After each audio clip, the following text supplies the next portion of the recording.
Next generation से रिश्ता, father सन, थोड़ा बताएं पिक्चर के बारे में।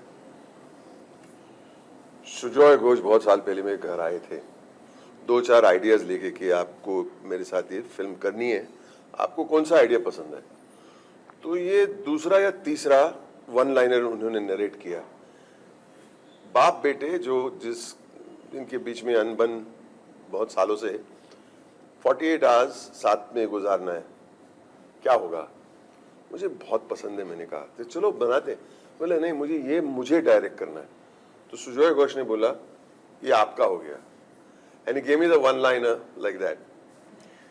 और अभी हमने ट्रेलर रिलीज के दौरान लोग मुझे, आपने ये सब्जेक्ट चुना क्यों, आपको क्यों पसंद आया, और सब लोग ने कहा कि ट्रेलर बहुत पसंद आया। मैंने यही सवाल किया आपसे, आपको क्यों पसंद आया।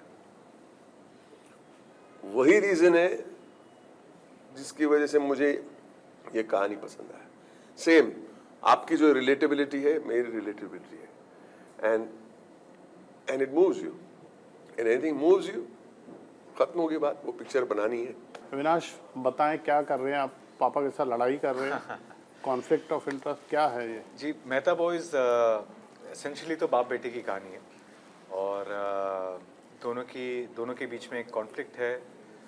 फिल्म में 48 घंटे के लिए वो एक ही घर में आते हैं, और उसके बाद क्या होता है उन दोनों के बीच में, that is what the film is all about.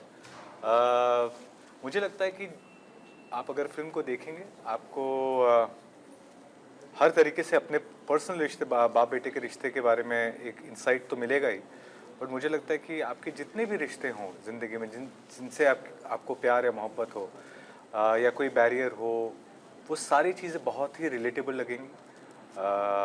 Film आपके दिल को छुएगी, ऐसा मुझे यकीन है इस बात का, और कुछ ऐसे इंसाइट्स मिलेंगे जो शायद हमारी ज़िंदगी को थोड़ा और बेहतर बनाने में हेल्पफुल।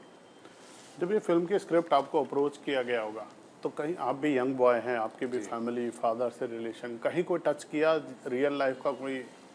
पर्सनली तो मुझे बिल्कुल टच किया। मुझे जैसा कि आजकल सिनेमा में माहौल भी है, हर कोई बड़ा फिल्म करना चाहता है, बड़ी फिल्म करना चाहता है। जैसे ट्रेलर लॉन्च पे हमारे यहाँ बात हो रही थी कि 10 गाड़ियाँ उड़ी हों, तो मैं भी वैसी कोई चीज़ ढूंढ रहा था, वेरी ऑनेस्टली। सुजात सौदागर जो डायरेक्टर थे बम्बई मेरी जान के, वो प्रोड्यूसर भी हैं इस फिल्म के, उन्होंने पर्सनली रीच आउट किया। उन्होंने कहा कि मैं तुम्हें एक स्क्रिप्ट भेज रहा हूँ, पढ़ना है इसे। तो मैंने कहा सर मैं थोड़ा अभी सोच रहा हूँ, ऐसा सोच रहा हूँ, वैसा सोच रहा हूँ। तो उन्होंने पढ़ लो, उसके बाद बात करेंगे। जब मैंने स्क्रिप्ट पढ़ी तो मुझे ऐसा लगा कि अगर मैं अपने आप को एक कलाकार समझता हूँ, एक आर्टिस्ट कहता हूँ, तो कोई भी रीज़न नहीं होना चाहिए मुझे इस फिल्म को ना कहने के लिए। I should jump on this. और मैंने तुरंत फ़ोन किया उन्हें कि मुझे प्लीज़ किसी भी हालत में, तो उन्होंने कहा Boman sir will make a decision, वो बताएंगे कि आप इसके लायक सही हैं या नहीं। मुझे याद है कि मैं बमन सर से मिलने गया, और उन्होंने कहा कि एक सीन पढ़ो मेरे लिए। तो मैंने कहा ठीक है सर। मुझे लगा ऑडिशन हो रहा है ये। मैंने 5 मिनट का समय लिया, आया और हमने सीन पढ़ना शुरू किया। मुझे याद है कि 2 मिनट लगा हुआ सीन पढ़ने में। तीसरे मिनट में उनका जैकेट बाहर आ गया, मैं भी जो बैठा हुआ था मैं उठ के खड़ा हो गया, और हम दोनों लिटरली साथ में सीन करने लग गए। तो उस तरह का क्रिएटिव एनर्जी था उस वक्त, and that is the very moment हमें लगा कि ये चीज़ शायद, उन्हें कब लगा मैं नहीं जानता, मेरे लिए, मुझे पर्सनली उस वक्त लगा कि शायद अब ये फिल्म हम कर रहे हैं, और ये फिल्म बहुत ही शानदार है। श्रेया आपका क्या किरदार है इस फिल्म में, आप क्या कर रही हैं। जी मेरे कैरेक्टर का नाम है ज़ारा। मैं अविनाश की कैरेक्टर अमय की गर्लफ्रेंड हूँ। पर जो ज़ारा का कैरेक्टर है वो बहुत ही खूबसूरत तरीके से लिखा गया है, क्योंकि एम्पावर्ड है। पर मैं बमन सर के साथ ये बातें कर रही थी हमारे वर्कशॉप के टाइम पे, कि जो एम्पावरमेंट ये शब्द है हम लोग ये यूज़ करते हैं, उसके कई मतलब होते हैं। पर सर के लिए इस फिल्म में जो सारे फीमेल कैरेक्टर्स हैं, एम्पावरमेंट सिर्फ अग्रेशन से नहीं आता, या फिर झगड़े से, या फिर अपना पावर दिखाने में नहीं होता। एम्पावरमेंट साइलेंस में भी होता है, एम्पावरमेंट स्थिरता में भी होती है।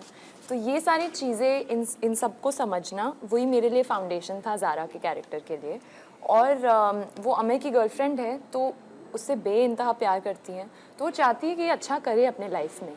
और वहीं से आई थिंक उनका जो रिलेशनशिप इस्टेब्लिश हुआ है कि वो उसे पुश करती है अपने बाउंड्री को क्रॉस करने का, क्योंकि वो जानती है कि उसकी क्षमता क्या है, जो वो समझता है उससे बहुत ज़्यादा है। और अमय के कैरेक्टर के साथ साथ जो बमन सर हैं वो अमय के पिताजी हैं, तो उनके साथ एक खूबसूरत रिश्ता है, क्योंकि आई थिंक हमारे देश में तो ऐसे होता है कि जो पार्टनर्स के बीच में होता है वो एक तरफ, पर जो जिस रिस्पेक्ट और प्यार से हम अपने पार्टनर के पेरेंट्स के साथ बिहेव करते हैं वो बहुत खूबसूरत है। I think Indians are really known for that. तो जो बमन सर का कैरेक्टर, उनके साथ बहुत ही स्वीट रिलेशनशिप है ज़ारा का, और ज़्यादा जानने के लिए आप ज़रूर देखिएगा मेहता बॉयज़ ऑन 7 आपसे फेब। शुक्रिया कहना चाहता हूँ, इतनी खूबसूरत हिंदी सुनने को मुझे क्या मिली है बात श्रेया जी से। बिल्कुल क्यों उम्मीद फिल्म थी नहीं अच्छा- सुनने को आई? नहीं, मैं बस ये कहना चाहता हूँ, thank you sir, thank you so much. मैं एक चीज़ ऐड करता हूँ सिंपल, जब बॉयफ्रेंड फादर से लड़के आता है जी, तो वो फ्रस्ट्रेशन गर्लफ्रेंड पे भी निकलता है। ऐसा कितना इफेक्ट होता है, या उसके बीच में वो ब्रिज का काम करते हैं, उनको और भड़का भी सकते हैं वो उसके फादर के प्रति, या समझा भी सकते हैं, दोनों ही Correct. बातें। तो कैसा रोल इस पे, कहीं कोई सिमिलरिटी लगती है रियल लाइफ?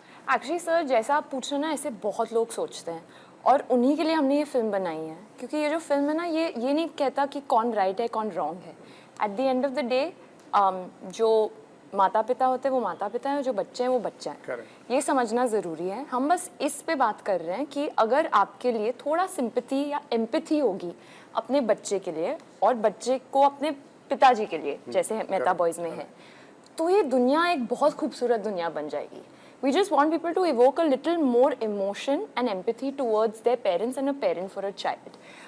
और जो हमारी ज़िंदगी में होता है, जो फ्रस्ट्रेशन हम निकालते हैं अपने पार्टनर्स में, चाहे वो लड़का हो या लड़की हो, आई डोंट थिंक वो सिर्फ एक ही वजह से होता है। अगर आप फिल्म देखेंगे तो आप समझेंगे कि ये बहुत कुछ चीज़ों से जूझ रहा है। सिर्फ अपने पिता के साथ वो नहीं फाइट कर रहा, वो ऑफिस में भी रोज़ जाता है और उसको वहाँ पे भी अपना नाम बनाना, जैसे हम सबको बनाना होता है।